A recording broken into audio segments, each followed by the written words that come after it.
देखो ये था कि एक इस टाइप का क्वेश्चन आता है तो फिर आ सकता है, ध्यान रखो। एनएलएम का एक क्वेश्चन है, उसमें क्या है कि भाई एक टेबल होगा, टेबल टेबल ऐसे कहीं रखी है, एक एज मैं दिखा रहा हूँ टेबल का, और इसके ऊपर क्या होगा कि यहाँ पर एक चेन पड़ी होगी कुछ, यहाँ पर एक चेन ऐसे पड़ी, एक चेन ऐसे पड़ी है, ऐसे चेन कोई पड़ी है, और चेन यहाँ हैंग भी कर रही है कुछ। तो पूछते हैं कितना फ्रैक्शन चेन का यहाँ रखा जाए कि गिर जाए। जैसे यहाँ पर ये फ्रिक्शन है, यहाँ रफ रफ है। क्वेश्चन सबको क्लियर हुआ? जैसे कोई चेन किसी टेबल के किनारे अगर सरकाई जाए तो कुछ देर के बाद एक ऐसी लेंथ आएगी जब वो गिरना शुरू हो जाएगी। तो हमें ये पता करना है। तो मान लेते हैं कि ये जो पार्ट है वो एक्स है ना, एक्स। तो टेबल पर जो पार्ट बचा वो एल माइनस एक्स बचा। मान लो टोटल लेंथ एल था, मान ले कि मास एम और लेंथ एल है चेन। तो इसको गिराने वाला फोर्स कौन सा है? इसका वेट, जो पार्ट हैंग कर रहा है उसका वेट ही तो इसको गिराएगा, खींच रहा है नीचे। तो इसका मास कितना होगा? यूनिटरी मेथड, यूनिटरी मेथड लगा दें। तो एल लेंथ का मास एम है तो यूनिट लेंथ का मास होगा एम बाई एल। तो एक्स लेंथ का मास होगा m by L into x, m by L into x. तो यूनिट ये इसका मास हो जाएगा एक्स लेंथ का। तो इसका वेट कितना होगा नीचे? By m by L into x. ये तो मास हुआ इतने पार्ट का इंटू जी। यही तो इसको गिराने वाला फोर्स है ना। इसको रोकने वाला फोर्स क्या है? फ्रिक्शन। तो फ्रिक्शन की मैक्सिमम वैल्यू मैं चाहता हूँ गिरने वाला ही है, तो गिरने वाला ये तो म्यू एन होगा। एन मतलब इसके इतने पार्ट का, जितना पार्ट टेबल पर उसका नॉर्मल रिएक्शन, उसको म्यू से गुणा कर दूंगा। तो इतने पार्ट का मास कितना होगा? नॉर्मल रिएक्शन होगा एम जी के इक्वल, तो म्यू और इसका एम जी, इसका मास, ऊपर वाले का मास कितना होगा? Unitary method M by L into L minus X into G. तो ये गिराने वाला फोर्स है, ये रोकने वाला फोर्स है। विकास समझे कि नहीं?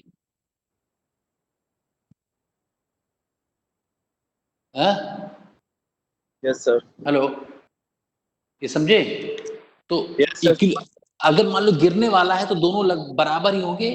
तो M by L X into G, ये बराबर होगा mu M by L L minus X into G. G cancel हो गया, एम बाई एल कैंसिल हो गया। तो अगर हम एक्स इधर ले आए, म्यू उधर ले जाएं, तो वन बाई म्यू कितना हो गया? वन बाई म्यू हो जाएगा L by x minus one. तो अब इसको इधर रख लो, तो ये हो जाएगा एल बाई एक्स कितना हो जाएगा? One plus one by mu. तो एक्स बाय एल कितना हो जाएगा? Mu over one plus mu.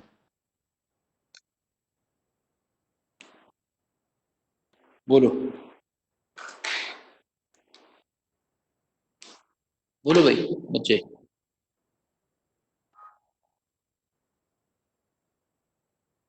कोई डाउट? बोलो।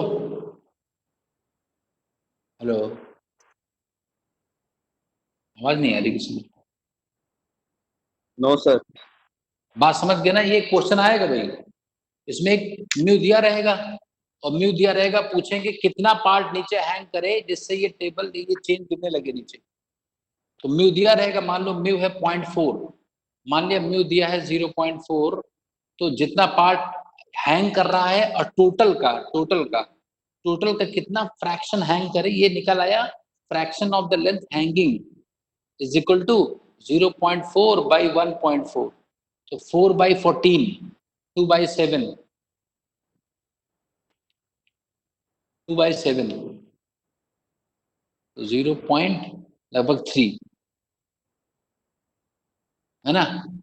30% लगभग, अगर 0.4 है तो 30% लगभग नीचे हैंग करेगा, और 30% लगभग मतलब है ना, ये तो 2 बाई 7 पार्ट से ज्यादा होगा, गिरना शुरू हो जाएगा।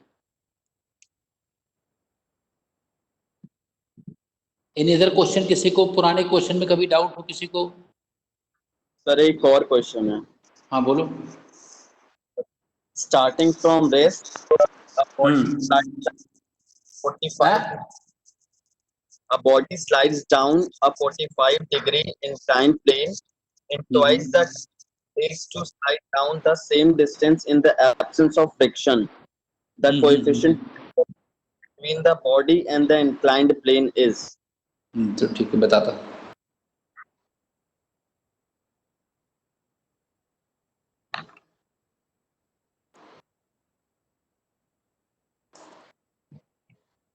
एक मिनट।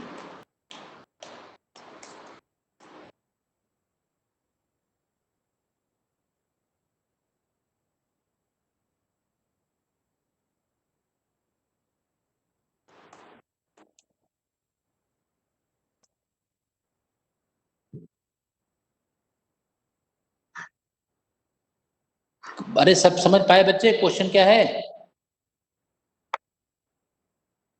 Yes sir. ये एक ऐसा क्वेश्चन आता है,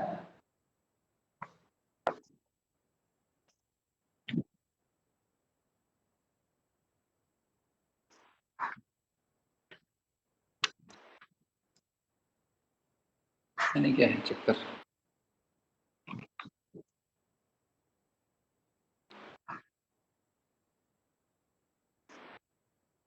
एक क्वेश्चन आता है ऐसा, उसमें क्या करना होता है कि जैसे एक इंक्लाइंड प्लेन है ऐसा, मान लो ये को भी थीटा एंगल के लिए कर देता हूँ, ठीक है, तो थीटा रख लेना जो भी दिया होगा। मान लो ये स्मूथ है, पहली बार में ये स्मूथ है, स्मूथ है तो कोई ब्लॉक रखा जाएगा तो नीचे स्लाइड करेगा, तो उसको एक्सेलरेशन कितना होगा, जी साइन थीटा ना। अरे ये सब जान पाते हैं, एम जी साइन थीटा इधर, एम जी कॉस थीटा इधर, एन इधर, याद है। स्मूथ है तो फ्रिक्शन नहीं है, तो एम जी साइन थीटा को मास से डिवाइड करेंगे, तो यही तो एक्सेलरेशन होगा इधर की तरफ, इसको लाने वाला। हेलो, तो मान लो एस डिस्टेंस आना है, एस डिस्टेंस यू जीरो है, ए गिवन है, एस गिवन है, टाइम कितना लगेगा, एस बराबर u t plus half a t square, u t plus half a t square, u zero है, एस स्लाइड करना है, तो half into a is g sine theta into t square. मान लो टी वन मैंने कह दिया, तो ये बात आ गई कि नहीं क्लियर? अब मान लो ये रफ कर दिया जाए, अगर मान लो ये रफ हो, जब ये रफ हो जाएगा तो रफ में एक और एक्सेलरेशन पीछे भी आ जाएगा, म्यू, भाई पीछे फोर्स होगा म्यू एन, और म्यू एन होता है एम जी कॉस थीटा। अरे इधर एन याद है ना, इसको मास से डिवाइड कर देंगे तो इधर भी एक एक्सेलरेशन, इस फोर्स के कारण एक रिटार्डेशन आ जाएगा, म्यू जी कॉस थीटा। तो जब रफ होगा तो रफ के केस में जो नेट एक्सेलरेशन नीचे की तरफ हो जाएगा, रफ के केस में वो G common sine theta minus mu cos theta हो जाएगा।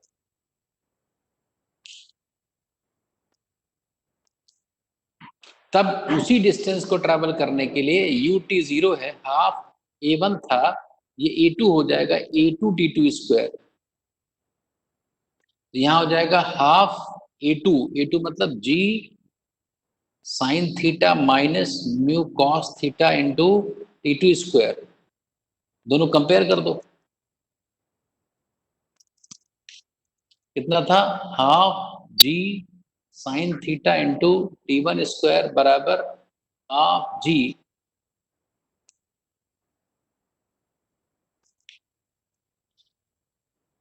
Sine theta minus mu cos theta into T two square, तो हाफ हाफ से कट गया, जी से जी कट गया, और थीटा रखोगे बस आ जाएगा, तो t two square by t one square कितना आ जाएगा, sine theta over sine theta minus mu cos theta का अंडर रूट।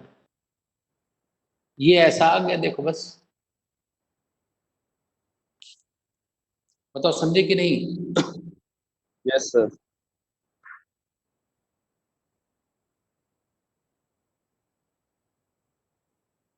किसी को डाउट?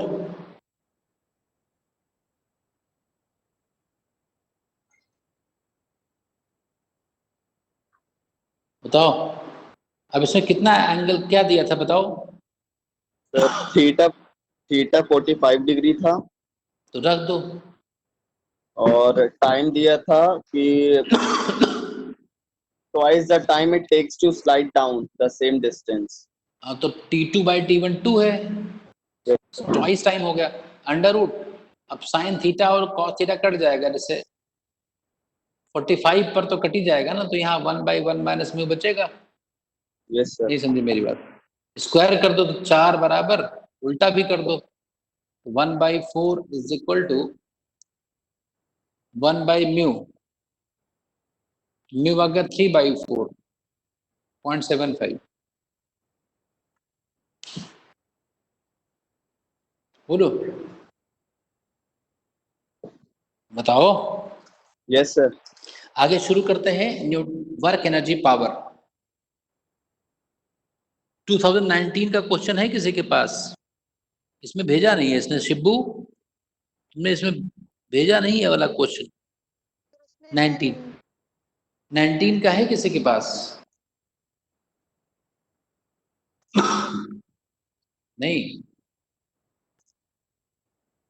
कोई बात नहीं, चलो जहां से वही देख लेते हैं, सब एक ही टाइप के क्वेश्चंस होते हैं।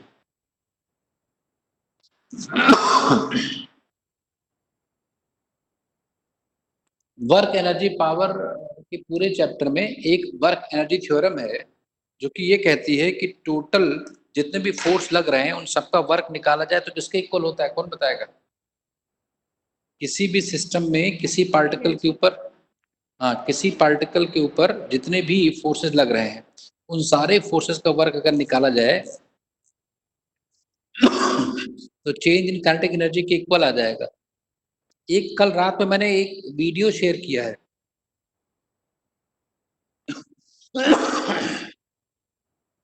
देखा कि नहीं किसी ने? वो भी वर्क एनर्जी थ्योरम पर बेस्ड है क्वेश्चन। आईआईटी एडवांस का ही है, लेकिन देख लिया करो, काम की चीज थी इसलिए उस पर भेजा था। देखते हैं बाकी। 2019 का मिल गया। हाँ पढ़ो। तो हम यहाँ करने जा रहे हैं नीट।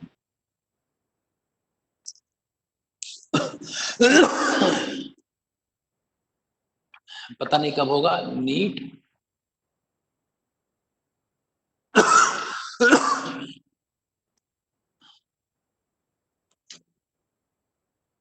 टू 2019 का क्वेश्चन, बोलो क्वेश्चन पढ़ो। Sir, the work done to raise a mass small m from the surface of the earth to a height h, which is equal to the radius of the earth is. Work निकालना है ना? Yes, sir. तो अर्थ के surface से कोई object यहाँ रखा है, अर्थ के सरफेस से ही यहाँ कहीं सेंटर होगा, क्यों? तो अभी कितनी दूर है ये अर्थ से, सेंटर से? अर्थ, रेडियस ऑफ अर्थ, और उतना ही और ऊपर उठा दे तो ये अब सेंटर से 2r हो जाएगा ना बाद में। अरे नहीं समझे? Yes, sir. ये कह रहे हैं कि सरफेस पर कोई चीज रखी हुई है अर्थ के सरफेस पर, तो सेंटर से कितनी दूर है? r दूर तो है ही अर्थ के सेंटर से। जब बहुत दूरी की बात होने लगे तो सेंटर अर्थ का सेंटर से मेजरमेंट होना शुरू हो जाता है। एमडीएच नहीं लगेगा, एमडीएच तो छोटे हाइट के लिए 10, 5 मीटर, 100 मीटर है ना, 50 मीटर। तो ब्लॉक यहाँ लाना है, क्यों? यही तो बोलो। तो work done by external force होता है चेंज इन पोटेंशियल एनर्जी। तो work done by external force होता है बाद वाली एनर्जी माइनस पहले वाली एनर्जी। तो कितना होगा? पोटेंशियल जो थी minus Gm1m2 mass of earth into mass of object by distance 2re, minus पहले कितनी थी? माइनस Gm1m2 बाई डिस्टेंस पहले ये। तो this is equal to Gmem by re common आ गया, इधर बचा 1 और इधर बचा 1/2। ये कितना आ गया? Gmem by 2re। चाहो तो रेडियस ऑफ अर्थ से ऊपर नीचे गुणा कर दो तो Gmer² स्मॉल g हो जाता है। तो ये mg/e/2 आ जाएगा आंसर। ऑप्शन में दिया है कि नहीं? हेलो, यस सर, यही है। समझ गए सारे बच्चे? बोलो कौन नहीं समझ पाया।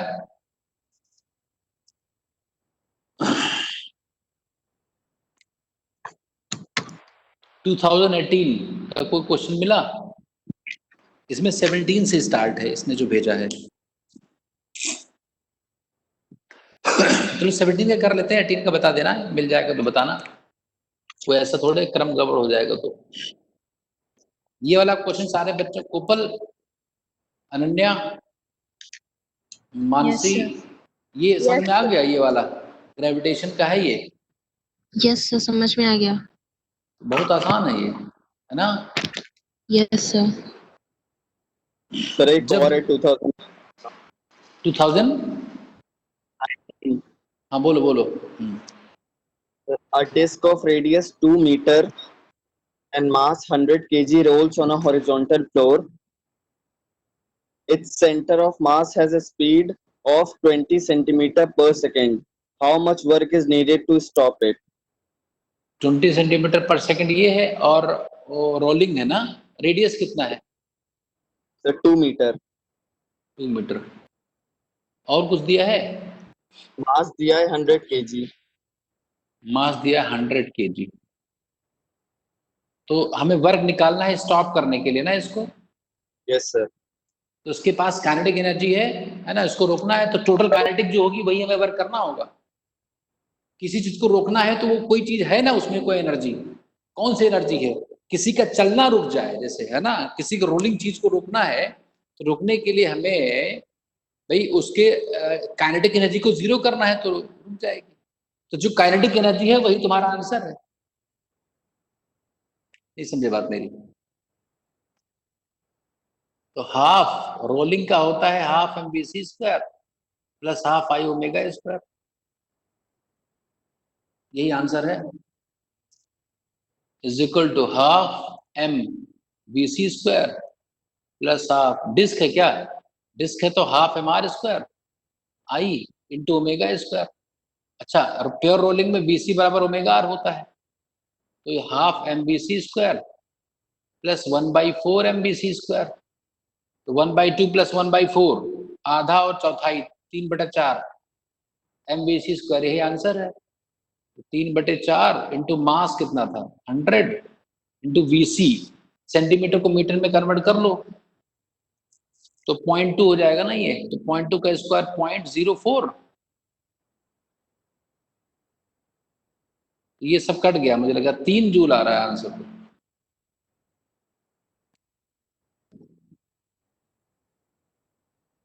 नहीं है? सर यही है। बताओ किसी को डाउट हो तो।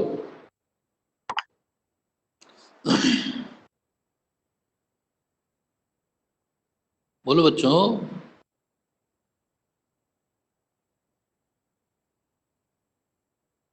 जल्दी बोलो। नहीं बोलोगे तो 2017 का देखते हैं। Consider a drop of rainwater having mass 1 gram falling from a height of 1 kilometer. It hits the ground with a speed of 50 meter per second. Take G is equal to constant and is 10 meter per second square. The work done by the gravitational force and the resistive force of air is। बहुत popular question है, कई बार पूछा गया है और फिर से पूछा जा सकता है, इसलिए ध्यान समझ लो। और बहुत आसान है, वर्क एंड पावर के क्वेश्चन बहुत आसान है, एक लाइन में होंगे। सिर्फ आपको ध्यान में रखना है, क्या करना है, इन्हीं क्वेश्चन से सीख लेंगे।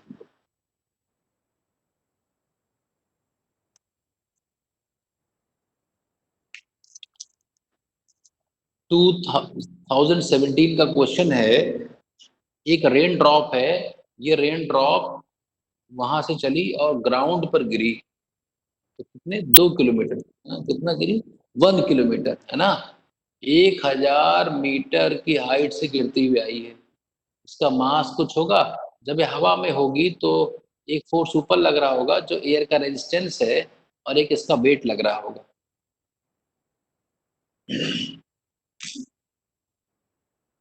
ड्रॉप ये जो ड्रॉप है ना, ये ड्रॉप हुई है पहले, u बराबर 0, पहले कोई थ्रो थोड़े करता है, तो ड्रॉप ही होती है।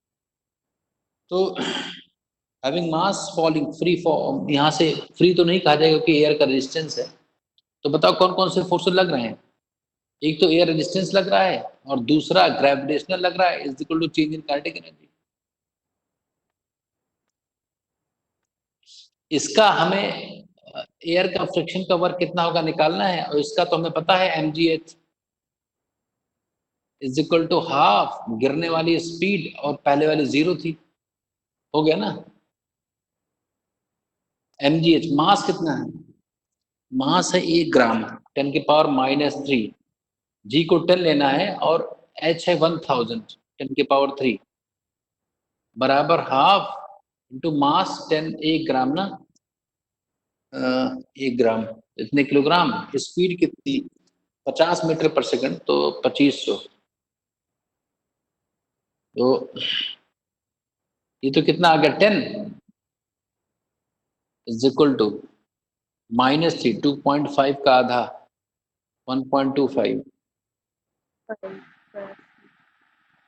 नहीं चाहिए। तो एयर रेजिस्टेंस का कितना हो गया, घटा दो 8.75, क्या माइनस में?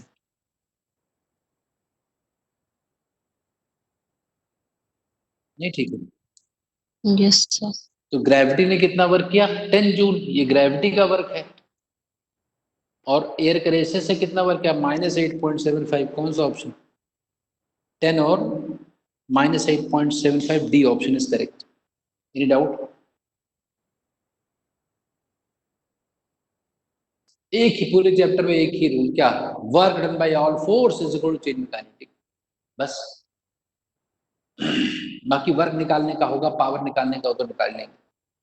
बोलो डाउट किसी को? किसी को डाउट क्वेश्चन में? जल्दी No, बोलो sir. बच्चों, बोल दिया करो ना, तो मैं आगे बढ़ जाया करूँ।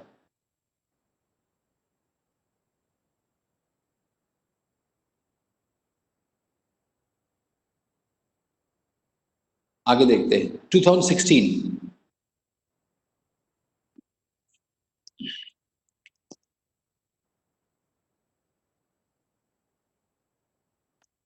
क्वेश्चन क्या है?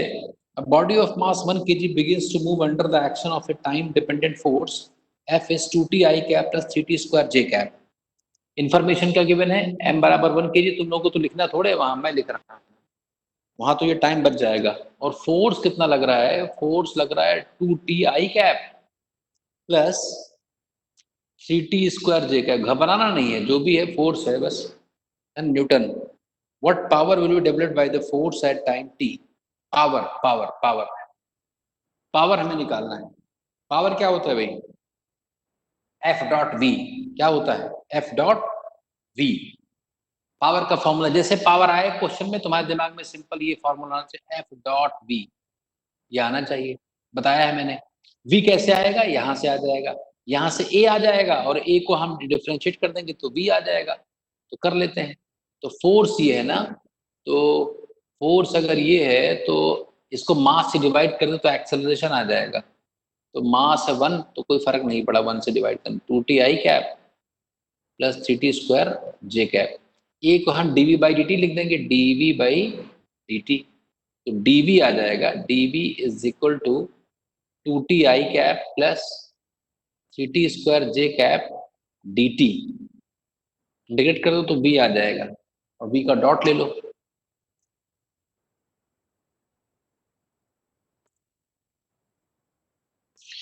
तो भाई v कितना आ जाएगा? v वेक्टर आ जाएगा 2t स्क्वायर बाई 2, तो t square I cap plus t cube by 3, तो 3 कट गया, t क्यूब j कैप। तो v आ गया, f डॉट कर दो, f लिखा हुआ है और v हमने निकाल दिया, डॉट कर दो, पावर आ गया f dot v, f dot v dot करेंगे तो 2t into t square 2t cube plus 3t square into T cube 3t की पावर 5। ये कैसा आया? देखो, ऐसा कोई आना चाहिए ऑप्शन है? Yes, sir. बताओ किसी को डाउट? Any doubt? मैंने जैसे फोर्स दिया है, पावर जैसे पूछा गया मेरे दिमाग में, जैसे पावर का मैंने सुना कि पावर पूछा गया तो मेरे दिमाग में ये क्वेश्चन आ गया, एफ डॉट, ये फॉर्मूला आ गया, बस मैं लग गया इसको सही करने में, इसको अप्लाई करने में। अप्लाई करने में फोर्स हमें दिया ही था, वेलोसिटी निकालनी थी, तुरंत मेरे दिमाग में समझा कि वेलोसिटी निकालना है, तो उसने कहा कि भाई फोर्स से एक्सीलरेशन निकालो डी बाई डी टी, और डी बाई डी टी से वी आ जाएगा, वी यहाँ से डॉट कर देना बस हो जाएगा। तो मैं पढ़ते ही समझ गया कि ये सारा काम करना है। ऐसे तुम्हें भी समझना है। बताओ, कोई डाउट? आगे बढ़े।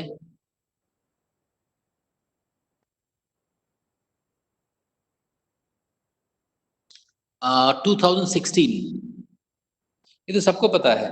What is the minimum velocity with which a body of mass m must enter a vertical loop of radius r so that it can complete the loop? किसी वर्टिकल सर्कल को घूमने के लिए मिनिमम कितनी speed चाहिए? √5 gr। याद है सबको? Yes. Yes, sir. तो उसमें टाइम नहीं वेस्ट करना, आगे बढ़ते हैं। तो आगे बढ़ते हैं तो ये कौन सा है? 2016 का ही क्वेश्चन है। 16 में 3 क्वेश्चन आ गए।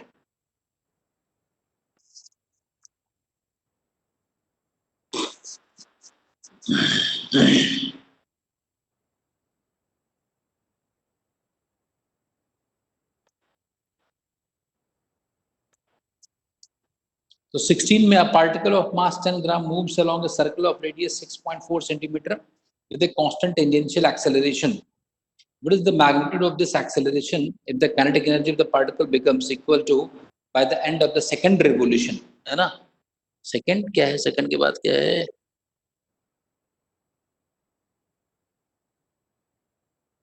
Second revolution of the beginning. देखो क्वेश्चन ये है कि सर्कल में कोई पार्टिकल घूम रहा है, घबराना नहीं है। देखो 2016 का क्वेश्चन है, सर्कल में कोई एक पार्टिकल घूम रहा है, उसका एक्सेलरेशन है कुछ, तो with a constant tangential acceleration, speed बढ़ती रहेगी। टेंजेंशियल एक्सेलरेशन का काम होता है स्पीड को चेंज करना, तो बढ़ती रहेगी। अच्छा, moves along, what is the magnitude if the becomes equal to by the end of, तो मुझे लग रहा है कि जीरो से शुरू किया गया ना, तो इनिशियल काइनेटिक कितना है? 0 है। व्हाट इज द मैग्नीट्यूड, तो ये क्या है? बहुत आसान काम। इस kinetic energy, work done by tangential force is equal to change in kinetic energy. But जो नॉर्मल फोर्स होता है वो तो काइनेटिक को चेंज नहीं कर सकता, वो तो स्पीड नॉर्मल है ना, तो उसका वर्क 0 होगा। वैसे तो ऑल फोर्स है तो नॉर्मल भी लग रहा होगा सर्कल में अगर कोई घूम रहा है, लेकिन जो नॉर्मल फोर्स है उसका वर्क 0 हो जाएगा, तो टेंजेंशियल का ही बचा। और वर्क होता है फोर्स इनटू डिस्प्लेसमेंट, तो टेंजेंशियल फोर्स, टेंजेंट की तरफ फोर्स जो भी लग रहा है, कितना है फोर्स, कितना फोर्स लग रहा है भाई, निकालना है भाई। तो mass into tangential acceleration into distance, कितना चला, 2 चक्कर में कितना चल पाया? 2πr। ये तो डिस्टेंस कवर किया, लगातार फोर्स लगता रहा, इज इक्वल डेल्टा के फाइनल माइनस के इनिशियल। रख दो वैल्यूज को, आंसर आ गया 10 ग्राम। तो मास है 10 इंटू ग्राम, ग्राम मतलब 10⁻³ टेंजेंशियल एक्सेलरेशन, ये निकालना है ना, इंटू 2 इंटू पाई, पाई है कितना कर दिया जाए, 3.14। रेडियस कितना है? 6.4 सेंटीमीटर। 6.3 कर देते तो भी सही रहता है, जैसे 22/7 अगर मैं लिख दूं उसको, और 6.4 जो कह रहे हैं उसको मैं लगभग 6.3 लिख दूं, ये कट जाएगा क्या? सेंटीमीटर बराबर 8 × 10⁻⁴। सॉल्व कर लो, आंसर आ जाएगा। अजीब सा है, 9×63 0.9। अरे ठीक है कि नहीं, बोलो। 0.9 को मैं 0.1 ही मान लूँ तो 0.1 और ये 10⁻², 10⁻³ हो गया, लगभग कट गया, लगभग मैं देख रहा हूँ। और उधर ये कितना हो गया? 44, 440, तो 80 बराबर 8 इंटू 10 की पावर -4 बाई 440 तो इसको 4.4 लिख दूं तो 10 की पावर ऊपर चला जाएगा।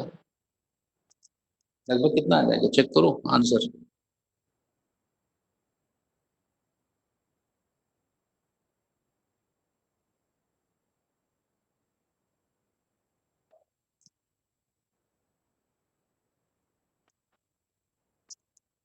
कितना आ जाएगा भाई, ये तो बहुत कम आ रहा है। कैलकुलेशन चेक करो। So 0.01 into 10 की पावर -4। नहीं तो ये बहुत कम आ रहा है ना, कुछ गड़बड़ी दिखा हुआ है।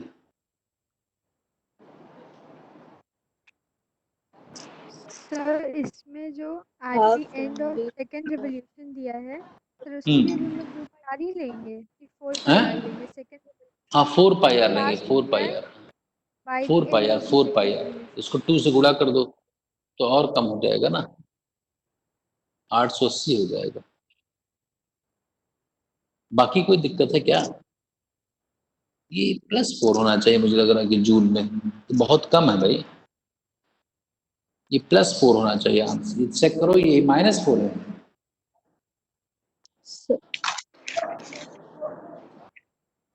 सर हम्म अगर kinetic energy equal to half mv square से v निकल आया, फिर v square equal to u square minus 2as। तो यही कर रहे हैं हम लोग, उसी से वही तो है ये टू भाई। ये लिखा हुआ है 2as, ऐसा हाफ एम बी स्क्वायर तुम लिखोगे, u तो 0 था तो हाफ एम बी स्क्वायर में mm कट जाएगा तो u स्क्वायर 2as यही तो लिखा है।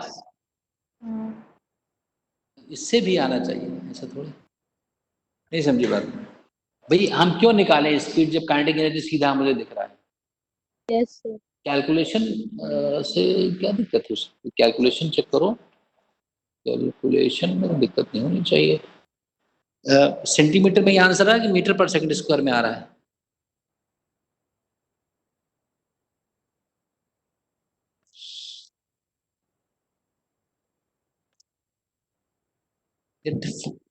आंसर आ रहा है उससे, v स्क्वायर बराबर u स्क्वायर से, क्यों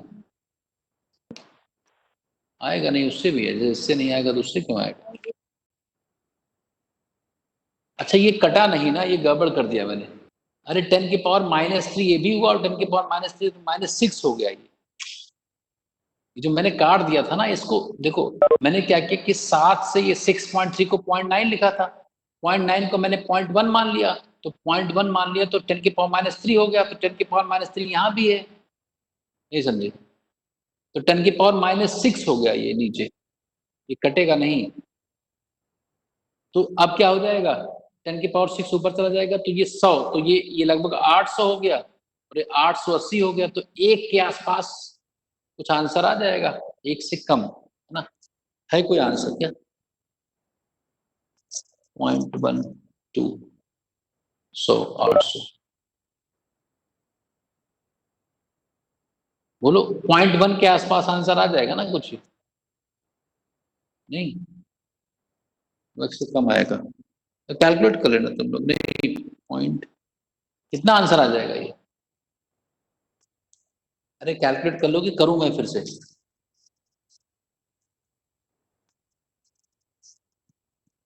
फिर से कर दे रहा हूं, ये 4 पाई आर हो गया डिस्टेंस, तो हमें निकालना है 80, तो 80 हो गया final kinetic by mass into 4 pi r. बस ये सॉल्व करना है तो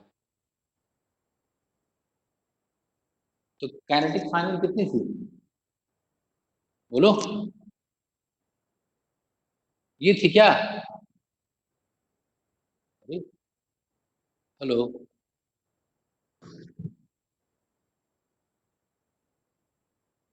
यही तो है। मास कितना है 10 ग्राम, तो 10 इंटू 10 की पावर -3 इंटू 4 इंटू पाई को 3.14 लिखते हैं इस बार, इंटू रेडियस 6.4 सेंटीमीटर, 6.4 सेंटीमीटर, तो 10 की पावर -2। ये सॉल्व करना है तो कैलकुलेशन का बस है, और दिक्कत नहीं है, कैलकुलेशन भी सही होना चाहिए। तो 10 की पावर -3 माइनस ये सब कट गया शायद, इससे कट जाएगा शायद, हाँ, कट जाएगा, ये बचेगा। तो 8 डिवाइडेड बाई, इसको अगर 3 मान लें और इसको हम 7 कर दें, 12 से 84 करीब, हाँ इतना, लगभग 0.1 आ जाएगा।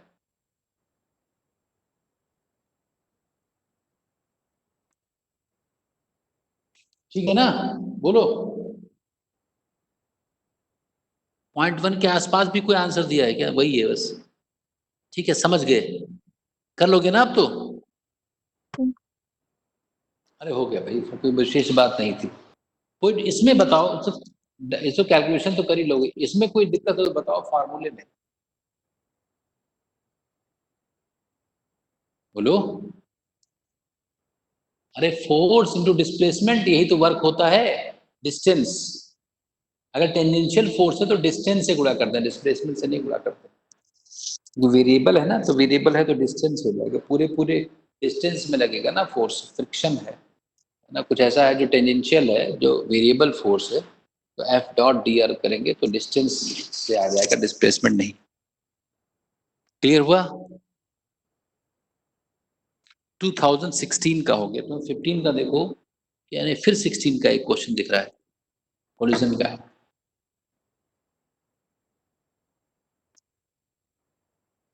Two identical balls A and B having velocity 0.5, 0, -0.3 respectively collide elastically in one dimension. The velocity of B and A after the collision respectively will formula base. Formula मैं याद दिला दूं तुम्हें कि आइडेंटिकल बॉडीज हैं तो ये मास इलास्टिकली है ना, आइडेंटिकल बॉडीज में कोलिजन के बाद वेलोसिटी इंटरचेंज हो जाती है, पता है? ये क्वेश्चन करना ही नहीं, देख कर बताना था। वेलोसिटीज आर इंटरचेंज्ड, याद है कि भूल गए? सर याद है। When two identical bodies मतलब सेम मास collide elastically,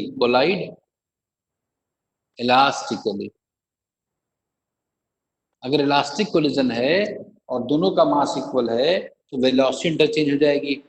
तो पहले वाले की क्या हो जाएगी, उल्टा, जैसे उल्टा, जहां आंसर देखो बी की पहले पूछा, बी की पहले कितनी थी, -0.3 थी ना बी की, तो उसकी हो जाएगी 0.5 और ए की हो जाएगी -0.3, तो बी ऑप्शन हो गया।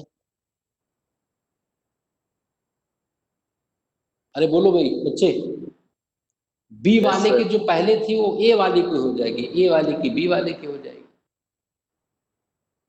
इसमें ये क्वेश्चन था बस। 2016 में एक और क्वेश्चन और है, अरे ये कैसे हो गया? अ पार्टिकल मूव्स, हाँ 6 क्वेश्चन आए टोटल। हाँ हाँ हाँ, a particle moves from A point, दिया गया है व्हेन ए फोर्स, तो बहुत आसान क्वेश्चन है।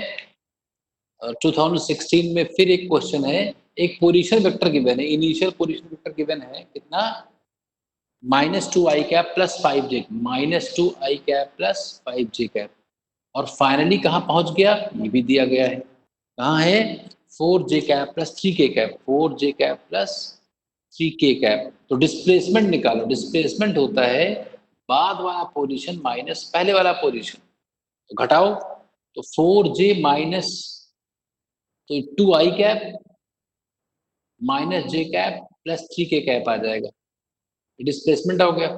फोर्स कितना है, फोर्स लिखा हुआ है 4i cap plus 3j cap, 4i cap plus 3j cap plus 0k cap, तो वर्क डन होता है F डॉट एस, कैलकुलेट कर लो।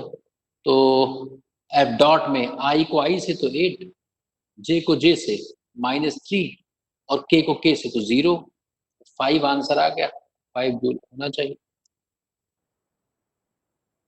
नाउ 2015, अरे इसमें कोई डाउट बच्चे? ऐसा क्वेश्चन फिर आ सकता है, ऐसा नहीं है कि नहीं। 16 का एक और क्वेश्चन है बुलेट वाला, वो एक बार बता दीजिए। ये कहाँ दिया है? 16 में ही है। इसी पे बुलेट वाला, इसमें नहीं दिया, पढ़ो। A bullet of mass 10 gram moving horizontally with a velocity of 400 meter per second, strikes a wooden block of mass 2 kg which is suspended by a light inextensible spring of length 5 meter. As a result, the center of gravity of the block found to rise a vertical distance of 10 centimeter. The speed of bullet after it emerges out horizontally from the block will be.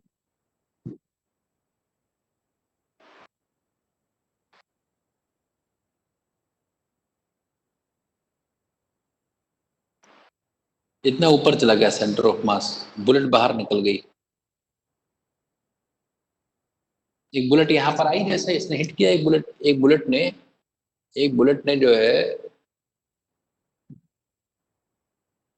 ये ऐसे hit किया इसको ना, एक bullet है और इस bullet ने इसको हिट किया।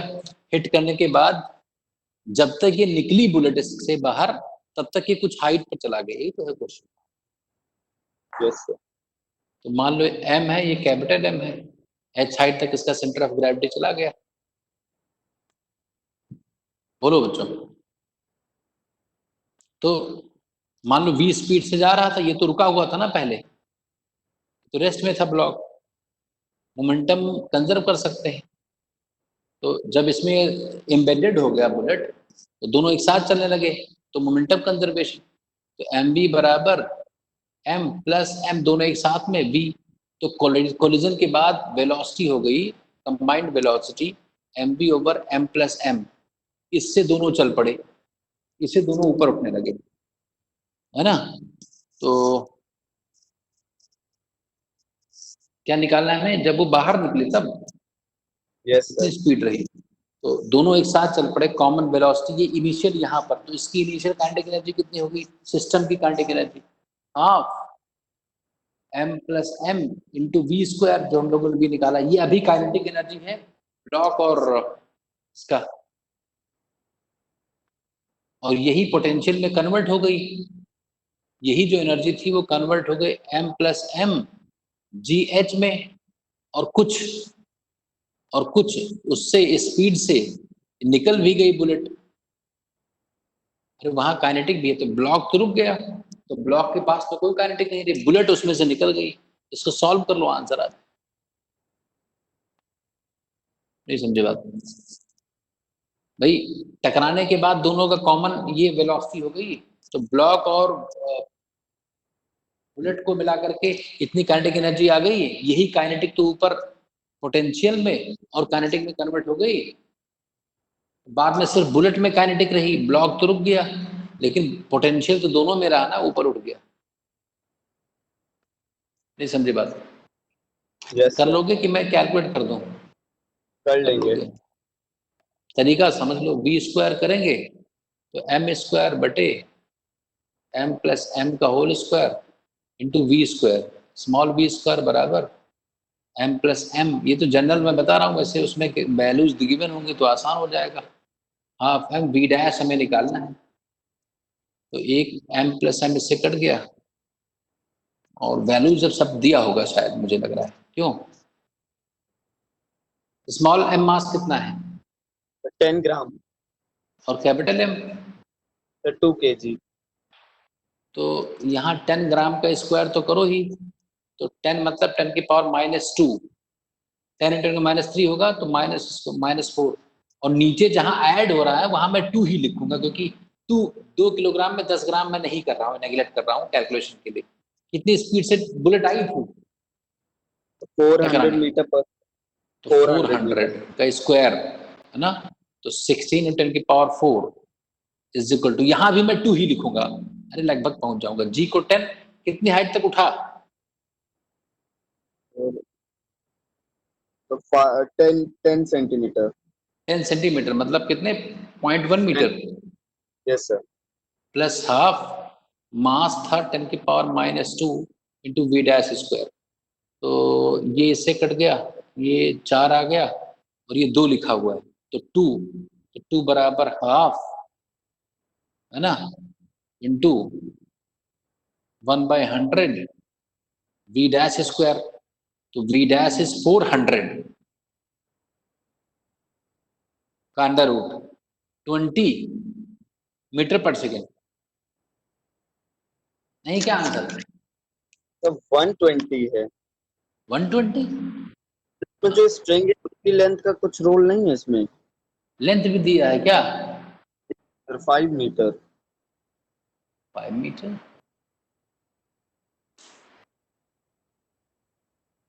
कितनी हाइट? हाइट तो दिया है ना? सर हाइट तो राइज हुआ है 10 सेंटीमीटर, वर्टिकल डिस्टेंस 10 सेंटीमीटर। अच्छा। और जो स्ट्रिंग है वो बताया suspended by light is inextensible string of length 5 metre. हम्म 120, उससे क्या दिक्कत है? और फिगर तो नहीं बना है कोई? नहीं सर, कोई फिगर नहीं है। फिर से पढ़ो, क्वेश्चन क्या है, A पूरा पढ़ो।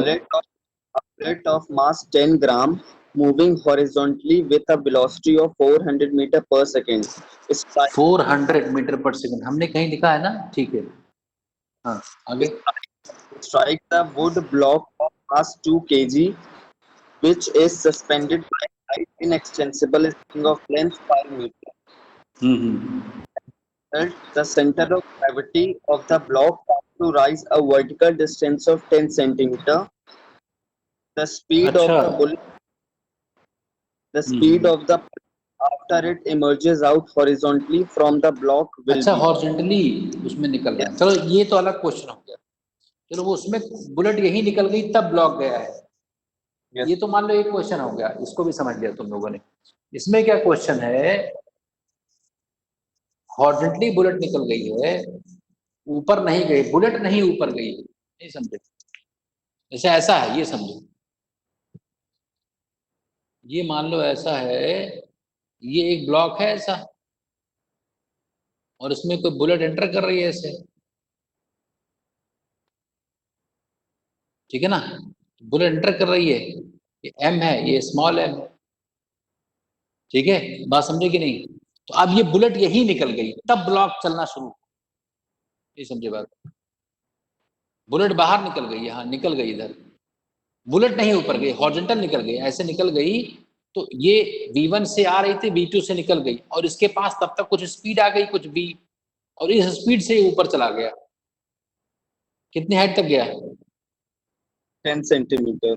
10 सेंटीमीटर हाइट तक गया, ठीक है, 10 सेंटीमीटर हाइट तक गया। तो ये सिर्फ हमें काम करना है। तो अब क्या काम करना है?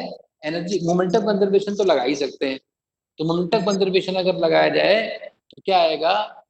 MV1, सिर्फ बुलेट चल रही थी, बाद में बुलेट भी चली और ब्लॉक भी चल पड़ा। एक इक्वेशन यहां से ये बन गया, समझे कि नहीं? दूसरा इक्वेशन, अब ब्लॉक के पास काइनेटिक कितनी आ गई? हाफ mv², ये ब्लॉक की काइनेटिक है, और यही काइनेटिक हम कन्वर्ट कर देंगे mgh, बस। तो अब कुछ बचा ही नहीं इसमें, ये जो है ना कैपिटल V जो है ना, उसकी जगह √2gh लिख दो, तो पहली वाली इक्वेशन हो गई mv1, ये तो और आसान निकला, mv2 plus m into V, तो m इंटू वी है √2gh।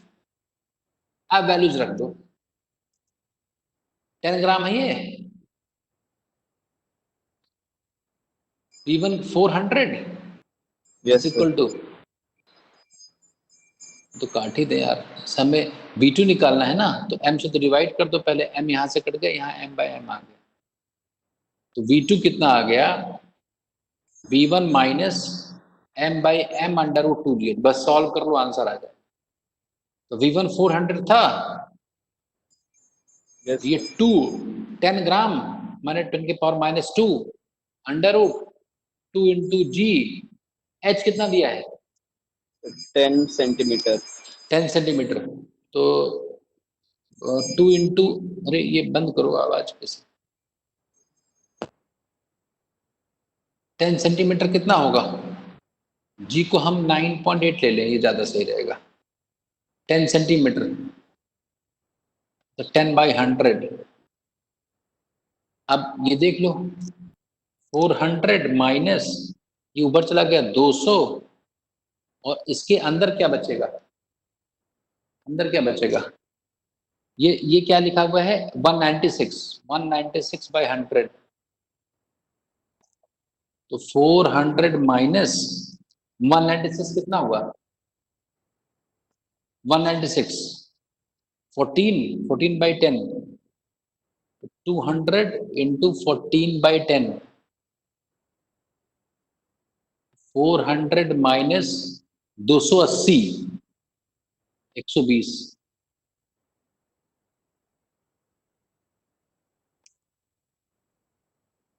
बोलो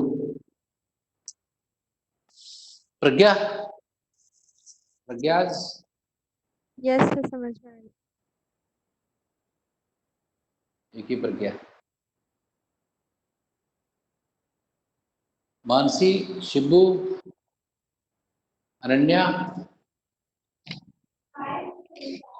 अरण्या समझ गई बात? Yes, sir. ये भी समझ वो भी समझ में आ गई। यहाँ बुलेट निकल गई ना, यहाँ जैसे यहाँ से एंटर करी इधर निकल गई, तब तक उस ब्लॉक के पास स्पीड आ गई, उस स्पीड से पोटेंशियल में करो, लेंथ का कोई काम नहीं है विकास।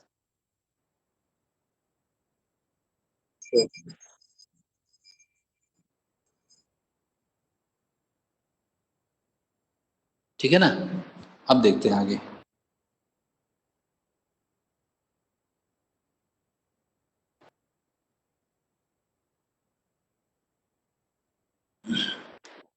अब कहां तक हो गया? 2000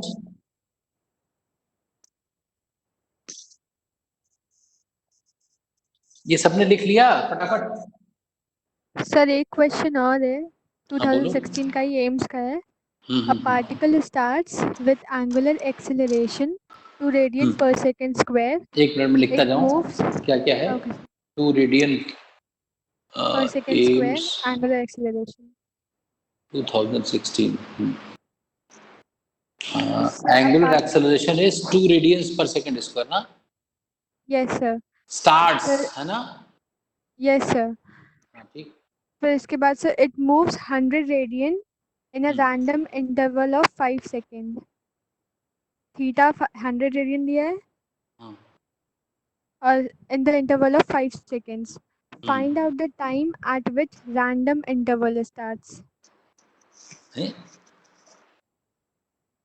random So interval starts. Figure उगर बनाए कुछ यही लिखा है sir?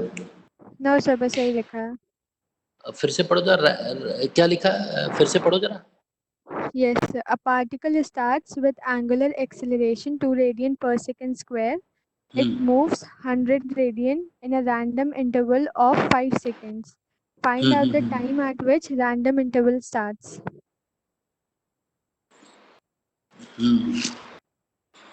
Random interval starts 5 seconds 100 BT graph. अगर ओमेगा टी ग्राफ में बनाऊं तो अल्फा कांस्टेंट है, तो ऐसा ग्राफ होगा कुछ। तो ये पूछ रहे हैं कि ये आ गया 5, तो 5 सेकंड है, तो ये गैप जो है पूछ रहे हैं कि जैसे ये चीज 5 गिवन है, ये 5 है ना, तो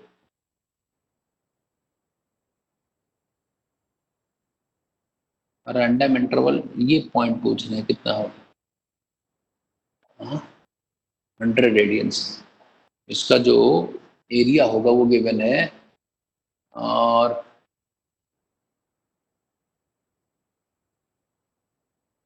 इसका एरिया, ट्रेपेजम का एरिया ये गिवन है, और ये हमें गिवन है, तो ये पॉइंट निकालना है। ये भी नहीं गिवन है ना, कितने इंटरवल दिया है ना, 5 सेकंड से Yes, sir. इंटरवल दिया है, तो और ये हमें नहीं दिया है कि कितने सेकंड तक चला ये। 100 रेडियंस पूरा चला है शायद जी, Sir, 5 it सेकंड में moves. चला है ना। No, sir. केवल 5 second interval में 100 radian distance. तो ये कह रहे हैं कि वो 5 सेकंड कब शुरू हुआ है, मतलब पहले सेकंड 1 से लेकर 6 सेकंड तक के 2 से 7, ये इनका पूछना है। ऐसे करके लिखा है क्या आंसर? आंसर किस फॉर्म में लिखा है? Sir, answer 7 options जो है वो 7.5 second, 4.5 second, 5 second, 6 second.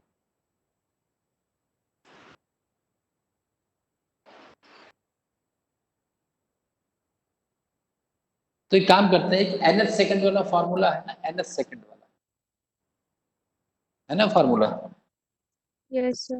जैसे 5 सेकंड मान लो कि, देखो ऐसा समझो कि इसमें एक काम करते हैं कि हमें एक फार्मूला पता है कि भाई nth सेकंड में कोई चीज कितना डिस्टेंस ट्रैवल करती है, वो वाला है। तो अगर कोई चीज स्टार्ट हो रही है तो पहले nth सेकंड में कितना चलेगा वो θ1 is equal to half alpha nth second. तो पहले nth सेकंड में इतना चलेगा, और अगर मैं इसमें 5 सेकंड और जोड़ दूं तो कुल कितना चलेगा, हाफ 5 प्लस n का होल स्क्वायर। तो अगर मैं इसमें से ये घटा दूं θ2 माइनस θ1, ये पूरे में से घटा दिया जाए ना, तो ये 5 सेकंड का डिस्प्लेसमेंट आ जाएगा एंगुलर। तो हाँ, इसमें से घटाएं तो हाफ और अल्फा तो कॉमन ले लेता हूँ, ये 25 plus n square plus 50n minus n square cancel out, इससे आ गया। तो delta theta is equal to half alpha into 25 plus 50n। तो nth सेकंड में पता चल जाएगा।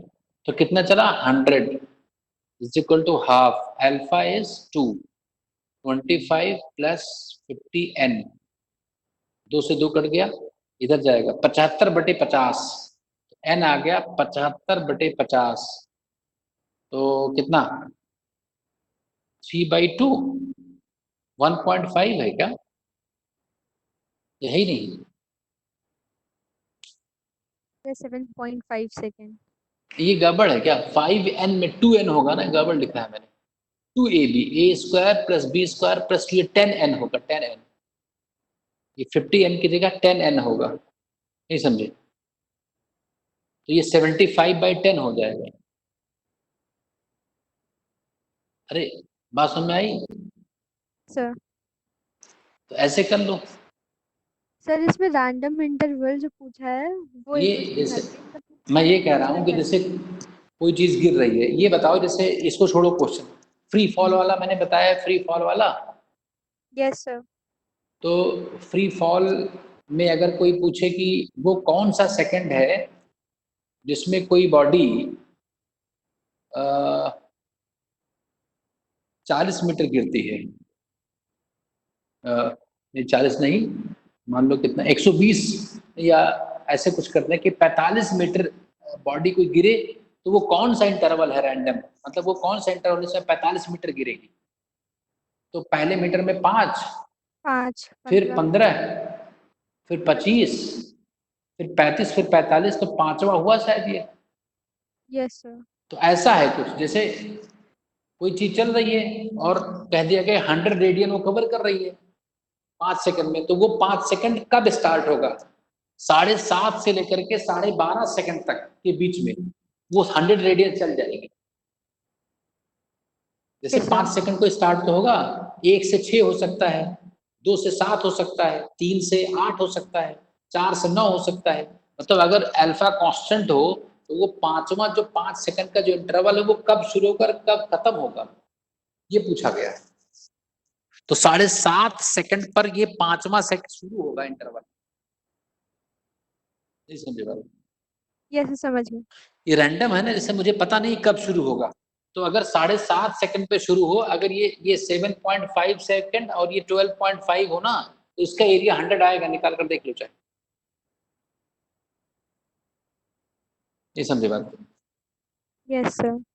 इसका एरिया वही आएगा, ठीक है। आगे देखते हैं, हमारा ये क्वेश्चन आगे भाई, इसमें कौन सा है,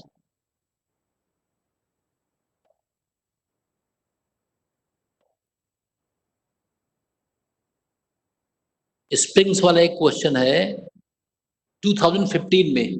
to similar springs P and Q have spring constant K P and KQ such that KP is greater than KQ.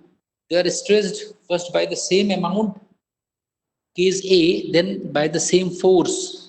The work done by the springs, समझ लो बात को, HC वर्मा का क्वेश्चन है तो समझ लेना है।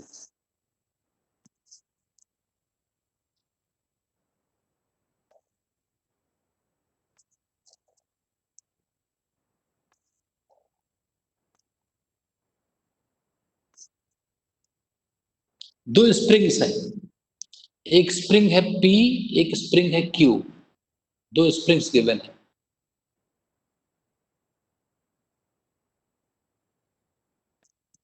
दो स्प्रिंग्स हैं, स्प्रिंग कांस्टेंट, इसका स्प्रिंग कांस्टेंट है Kp और इसका Kq। Kp P ज्यादा टाइट है ना, Kp is greater than Kq। They are stressed first by the same amount, दोनों को सेम अमाउंट खींचा गया। मान लो x ये खींचा गया तो x ये भी खींचा गया। तो ये केस 1 है। तो इसमें work done by the spring इसका ज्यादा हो किसका कम। तो इसका स्प्रिंग का वर्क बताओ मैंने क्या लिखा है। स्प्रिंग का work half K half K X square X initial square की final initial square minus final square. और क्यू का क्या होगा, half K Q 0 square minus X square, divide कर दो। तो W P by W Q is equal to K P by K Q आ गया ना ये। तो के पी के क्यू ज्यादा है तो डब्ल्यू पी ज्यादा होगा डब्ल्यू क्यू से। कितने ऑप्शन में है, एक ही जगह है क्या।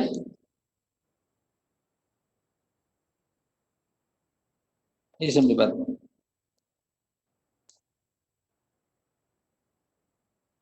ये तो एक ही जगह है।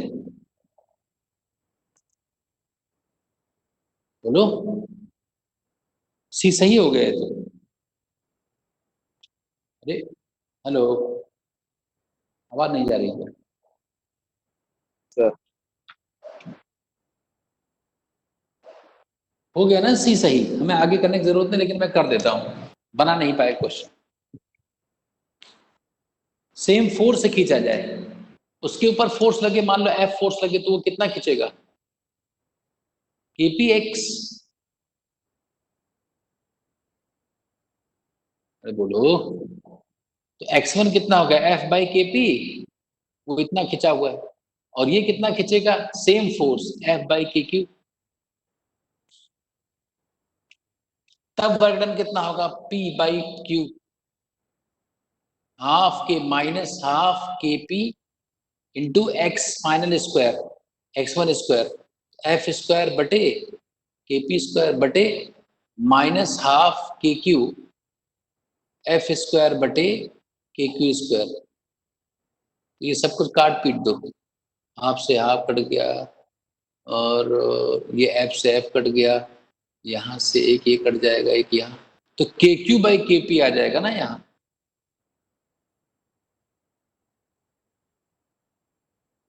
अब ये ज्यादा है तो लेस देन 1 हो जाएगा।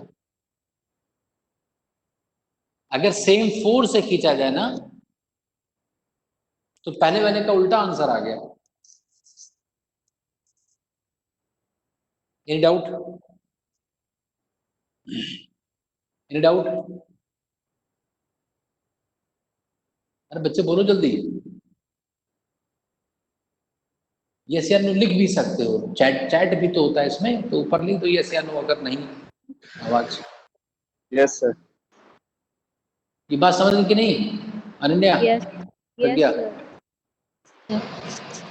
अरे सेम अमाउंट से खींचा गया तो एक्स मैंने मान लिया, एक्स मैंने मान लिया, स्प्रिंग का वर्क का फॉर्मूला मैंने लिखवाया है, रख दिया यहाँ, डिवाइड कर दिया, ये आ गया। इसी से आंसर आ गया था हमारा, क्योंकि एक ही ऑप्शन में ये वाला लिखा है, बस इसको करने की जरूरत नहीं थी। लेकिन मान लो दो ऑप्शन में ऐसा लिखा होता, ये क्वेश्चन अगर समझदार लोग बना पाते तो जैसे ये ऐसा करके कुछ होता तो दो जगह लिखते ना। Yes sir. ठीक है बच्चों, फिर आज के लिए इतना ही है, 11:30 बज गए हैं। और हाँ बोलो। A heavy body moving with a velocity 20 meter per second, another small object at rest undergo an elastic collision. Greater with velocity. नहीं, आवाज बीच में तुम्हारी पहले सही थी, फिर बीच में जैसे स्लो हो गई आवाज, सुन नहीं पाया। फिर से पढ़ो Shibbu. A heavy body moving with a velocity 20 meter per second. and another small object at rest undergo an elastic collision, the Hmm. latter will move with the velocity. दूसरा रेस्ट में था क्या ये स्मॉल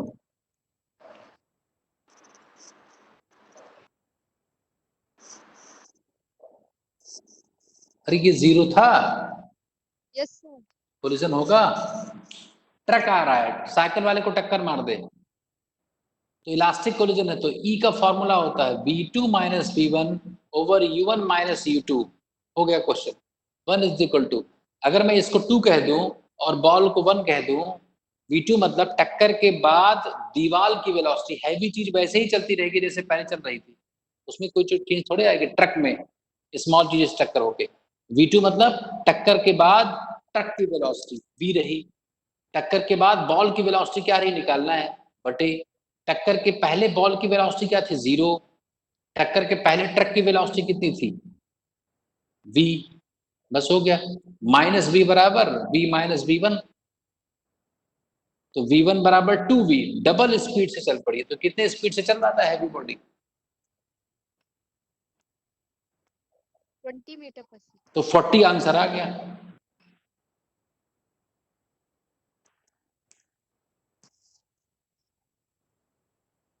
नहीं समझे क्या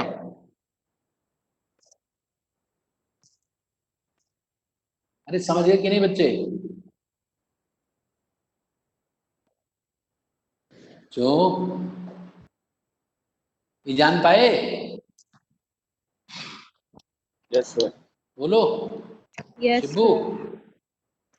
भाई ई कोफिशिएंट ऑफ रेस्टिट्यूशन का फॉर्मूला मैंने लगा दिया बस वेलोसिटी ऑफ सेपरेशन बराबर वेलोसिटी ऑफ अप्रोच हो गया इलास्टिक कोलिजन कहीं भी आएगा तो ऐसा लगा देंगे बस तुरंत हो जाएगा